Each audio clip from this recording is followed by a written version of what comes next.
Hello friends, स्वागत है हमारे चैनल साइंस स्टडी 99 ग्रुप में। तो जैसा कि फ्रेंड आज हम बीए हिस्ट्री थर्ड ईयर बदलते सांस्कृतिक परिवेश में आधुनिकता से आप क्या समझते हैं, ये क्वेश्चन हर साल रिपीट हुआ है। 20 मार्क्स का क्वेश्चन पूछा जाता है और ये जो वीडियो का जो पार्ट होगा ये 8वां पार्ट है। चाहे आप डीयू, इग्नू, सोल के कॉलेजेस में क्यों ना देख लें, तो इन कॉलेजेस में कई बार ये क्वेश्चन रिपीट हुआ है। तो आप अपने आंसर को तैयार कीजिए ताकि आप अपने एग्जाम में अच्छे तरीके से लिख सके और अच्छे मार्क्स ला सके। तो फ्रेंड्स हम स्टार्ट करते हैं। तो फ्रेंड्स हम बात कर रहे हैं बदलते सांस्कृतिक परिवेश में आधुनिकता से आप क्या समझते हैं। आधुनिकता की जो शुरुआत है वो कब से हुई है, इस बात पर बहुत बड़ा क्या हुआ था, वाद विवाद हुआ था। बहुत इतिहासकार और सामाजिक वैज्ञानिकों ने यह स्वीकार किया है कि समाज में आधुनिकता की उत्पत्ति ब्रिटेन व उपनिवेशों द्वारा हुई है। 16वीं शताब्दी में आधुनिकता का समय देखने को मिलता है। इस समय पूंजीवाद बढ़ रहा था, इसमें कुछ राजशाही भी शामिल थे। 1750 से लेकर 1820 के बीच में औद्योगिक क्रांति की शुरुआत हुई थी, परंतु समाजवादियों के अनुसार यह आधुनिक युग का आरंभ नहीं था। तो फ्रेंड्स हम बात करें कि 1750 से लेकर 1820 में अगर देखा जाए तो औद्योगिक क्रांति की शुरुआत हो गई थी, यानी टेक्नोलॉजी की शुरुआत कहाँ से हुई थी, ब्रिटेन से हुई थी। तो 19वीं शताब्दी में आधुनिकता विभिन्न क्षेत्रों में जैसे समाज, अर्थव्यवस्था, संस्कृति बदलाव में देखने को मिलता है। तो फ्रेंड्स हम बात कर रहे हैं कि 19वीं शताब्दी में क्या हुआ कि आधुनिकता जो विभिन्न क्षेत्रों में देखने को मिलता है, चाहे वो समाज के रूप में, अर्थव्यवस्था के रूप में, संस्कृति के रूप में।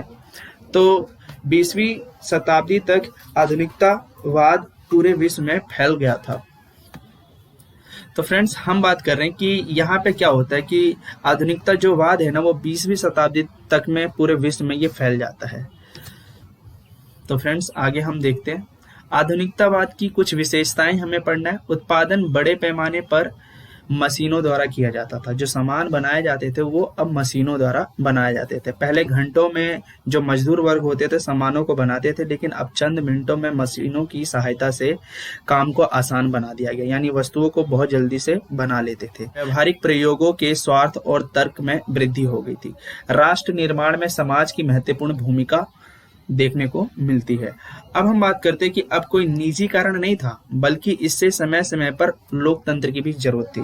ज्यादातर अगर देखा जाए तो बहुत सारे देशों में लोकतंत्र भी कायम होते जा रहा था। वर्तमान समय में सभी वस्तुओं का आपस में बदलाव हो रहा था।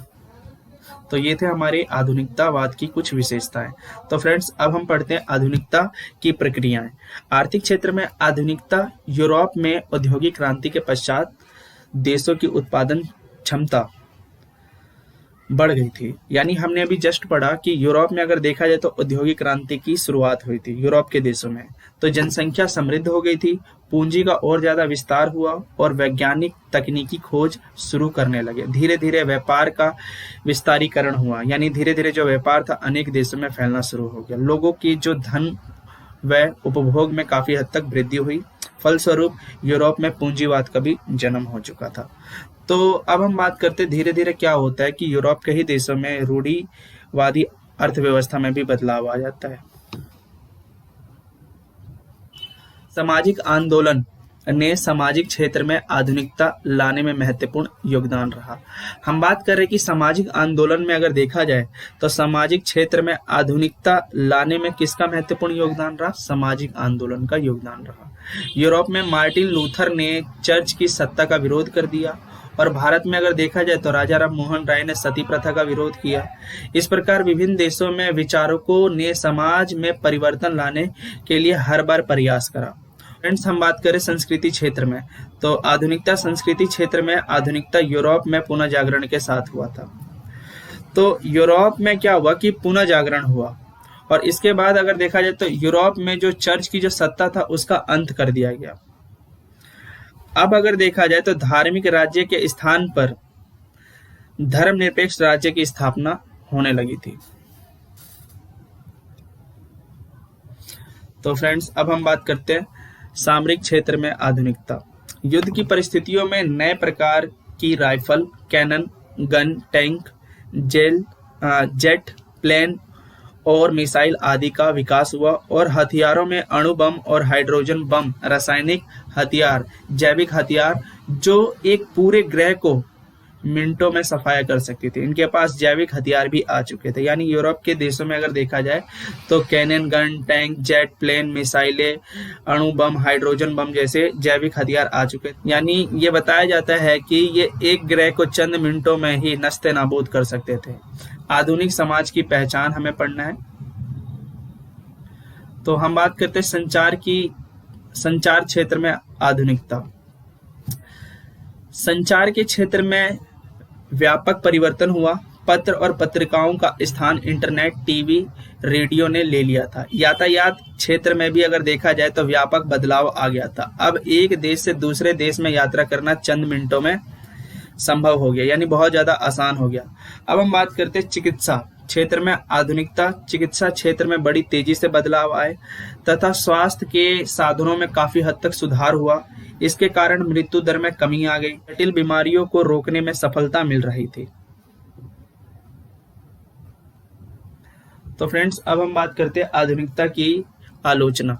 20वीं शताब्दी में महिलाओं की स्वतंत्रता और अधिकारों को लेकर अनेक संघर्ष किए गए।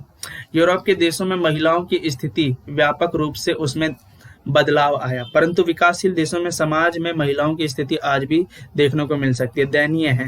लेकिन परंतु वर्तमान समय में अगर देखा जाए तो धीरे धीरे महिलाओं में अब बदलाव आ रहा है। महिलाओं और पुरुषों को अब एक समान माना जा रहा है। वर्तमान समय में महिलाओं और पुरुषों को समान अधिकार दिए गए हैं। तो फ्रेंड्स, हम बात करें आधुनिकता की वर्तमान धारणा ने केवल पश्चिमी देशों को लाभ पहुंचाया। एशिया और अफ्रीका के अनेक राष्ट्र भी विकास की दौड़ में बहुत अधिक पिछड़ गए थे तथा इन देशों में लोग अभी तक अपनी मौलिक सुविधाओं को जुटाने के लिए समर्थ नहीं थे, योग्य नहीं थे। आधुनिकीकरण के फलस्वरूप आय में भी असमानता में काफी हद तक वृद्धि देखने को मिलती है।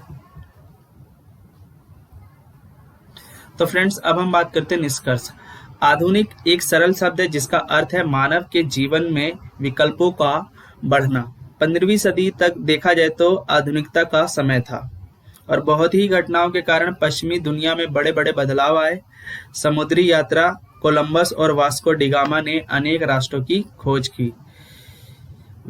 विज्ञान और तकनीकी में जो क्रांति हुई उतना प्रभावी नहीं कर सके जितना कि राजनीतिक क्रांति आधुनिक विश्व का आकार बदल रही थी। शिक्षित युवाओं का दुनिया को देखने का नजरिया ही बदल गया।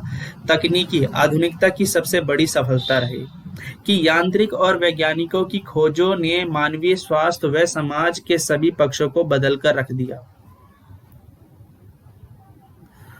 तो फ्रेंड्स, अब हम पढ़ते हैं लास्ट का टॉपिक है, खत्म होने वाला, आप इसे ध्यान से सुनिए। आर्थिक और सामाजिक स्थिति में काफी हद तक बदलाव हुआ। उदाहरण के लिए ब्रिटेन में आधुनिक मशीनों के द्वारा कपड़े और लोहे के उत्पादन में तीव्र गति से वृद्धि हुई, जिसने जानवरों की जगह ले ली। यानी अब जानवरों की जगह कौन है? मशीन है, टेक्नोलॉजी है। नए आविष्कार, इंजन शक्ति, कार, रेलगाड़ी, जहाज, हवाई जहाज की क्रांतियों ने लोगों के यात्रा करने के तरीकों में भी बदलाव ला दिया। परंतु आधुनिकता हमें भविष्य के साधन विहीन विश्व की ओर ले जा रही है, ये बात सत्य है।